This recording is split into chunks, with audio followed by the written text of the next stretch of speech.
There is a specific, suffocating taste to the air when fresh concrete is poured over a memory. It's a gray, dusty flavor that coats your tongue and reminds you that the world doesn't care about what you've lost, only about what can be built on top of it. I've been tasting that dust for 6 months, watching from my porch while they erected 15 commercial monstrosities valued at $40 million right on top of the soil where my late wife, Martha, used to hum to her bees. Standing there right now, 50 yards from my window, is Cynthia Vane, the president of the Pine Creek Estates HOA, posing for the local news cameras, her teeth bleached a blinding white that matches the hood of her Range Rover, smiling like she just cured a disease rather than stealing a widower's life.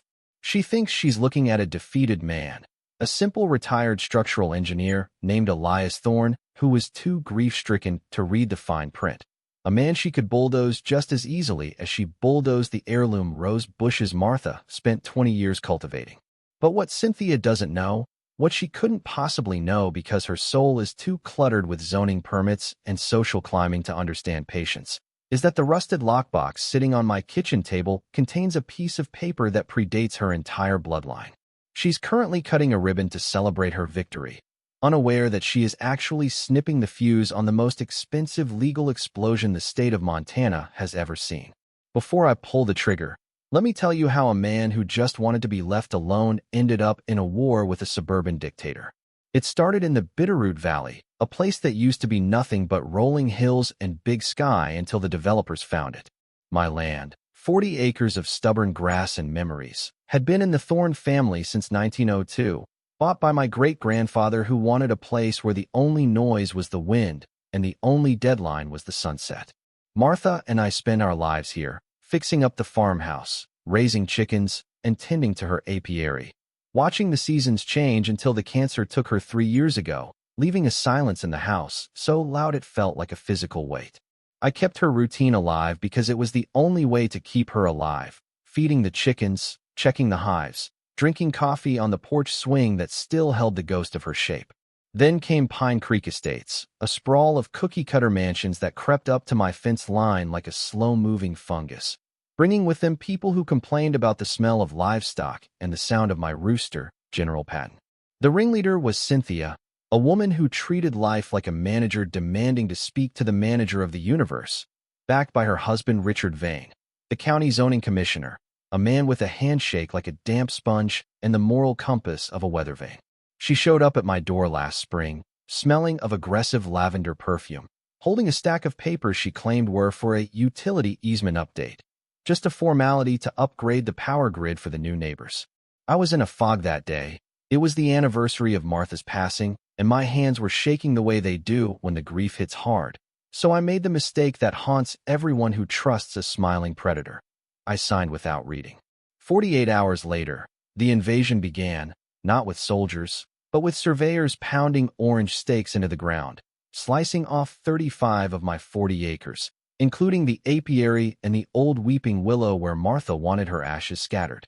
When I confronted the crew chief, he just shrugged and pointed to the paperwork which, upon closer inspection at the Ravalli County Clerk's office, revealed that I hadn't signed a utility easement. I had signed a transfer of development rights, reclassifying my land as mixed-use commercial under the HOA's expansion charter. The rage didn't hit me all at once. It crept in cold and sharp. I watched the bulldozers arrive at dawn, tearing up the earth, the sound of diesel engines drowning out the morning birds. And that's when I met Silas Tank Dooley, my neighbor to the east. Silas is a retired Army Ranger who looks like he was carved out of granite and communicates mostly in grunts and glares. But when he saw the orange stakes crossing into his property line, taking a slice of his trout pond, he grabbed his folding chair and sat directly in the path of a front-end loader. I joined him, 2 old men holding the line against the future, drinking coffee while the construction crew shouted and called their boss. Cynthia arrived screeching, her heels sinking into the mud, threatening us with police, with lawsuits, with financial ruin, screaming that we were trespassing on community property. Silas didn't even blink. He just sipped his coffee and said, "Ma'am, unless this bulldozer can swim, your survey is wrong because that pond has been on my deed since the Nixon administration." We held them off for an hour until the sheriff arrived, confirmed the survey error, and sent the crew packing for the day, giving us a momentary victory, but Cynthia's eyes promised a war that we weren't prepared for. The retaliation was swift and bureaucratic, a blizzard of certified letters fining me for everything imaginable. Grass too high, unauthorized structures, my barn, unsightly agricultural debris, my tractor, fines totaling thousands of dollars designed to bleed me dry until I sold the remaining 5 acres and vanished.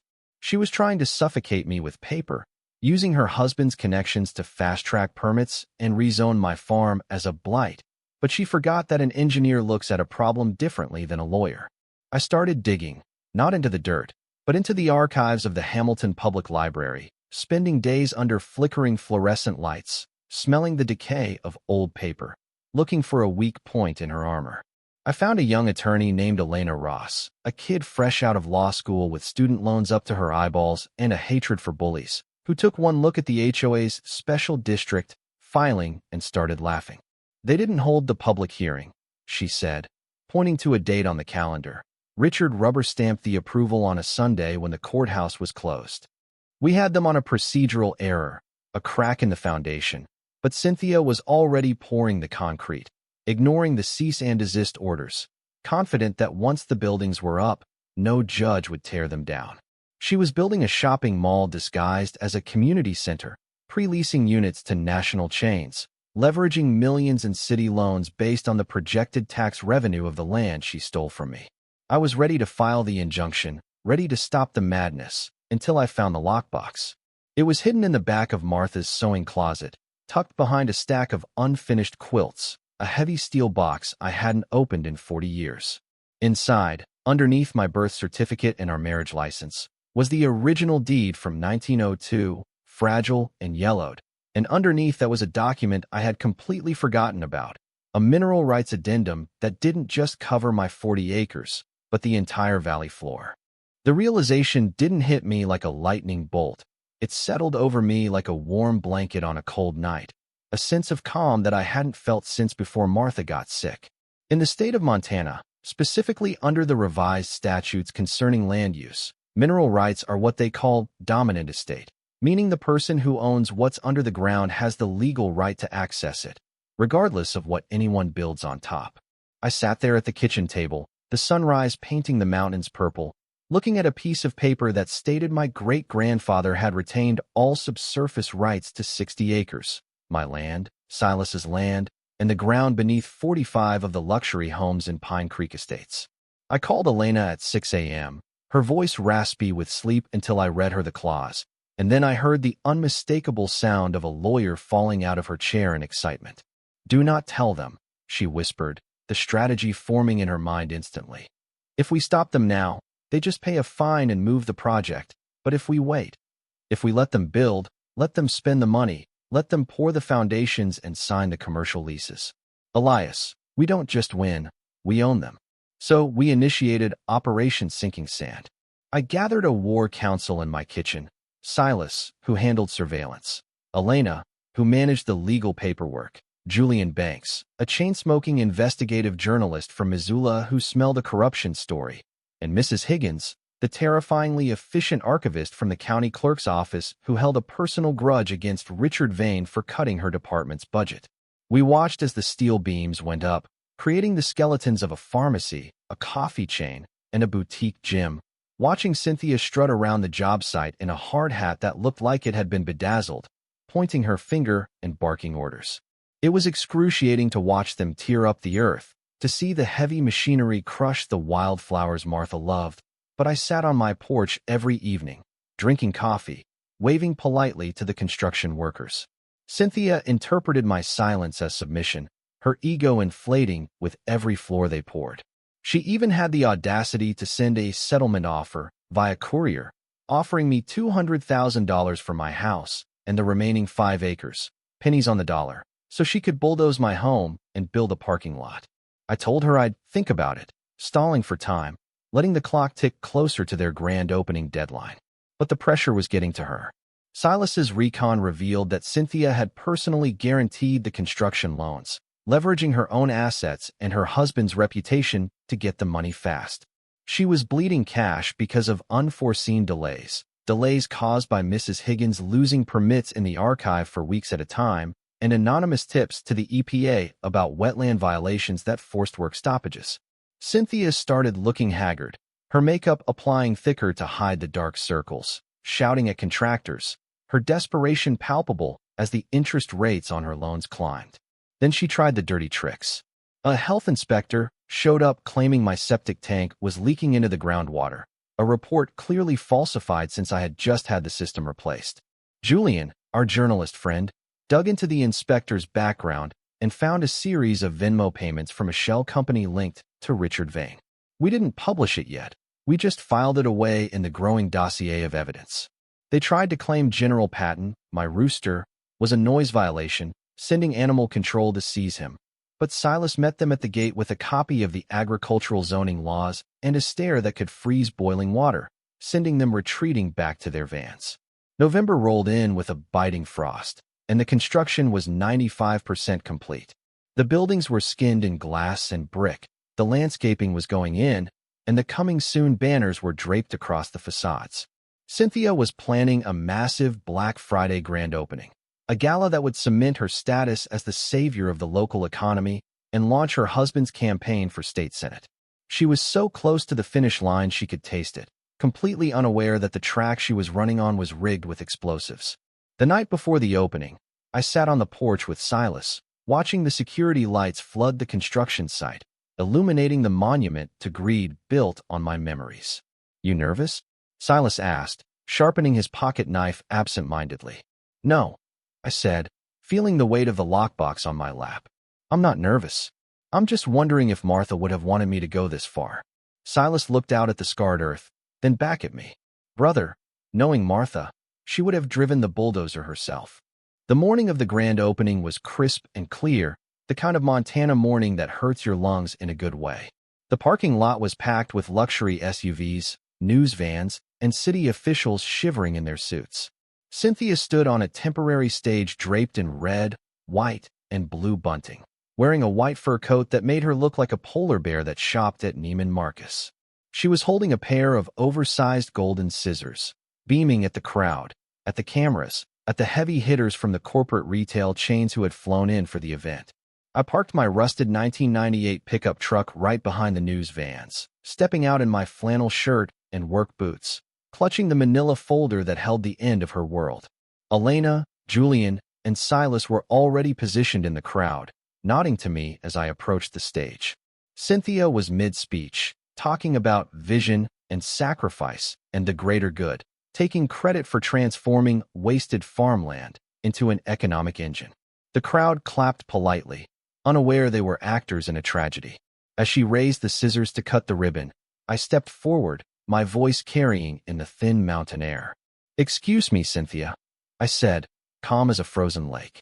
The crowd turned, the cameras swung around, and Cynthia's smile faltered, twitching at the corners. "Mr. Thorne," she hissed, trying to maintain her composure. "This is a private event." "Security. It's not private," I said, walking up the steps of the stage, ignoring the security guard who Silas had just intercepted with a firm hand on the shoulder. "Because you built it on my property." "We settled this," she shrieked, her voice cracking. "We have the surface rights. We have the zoning. Get him out of here."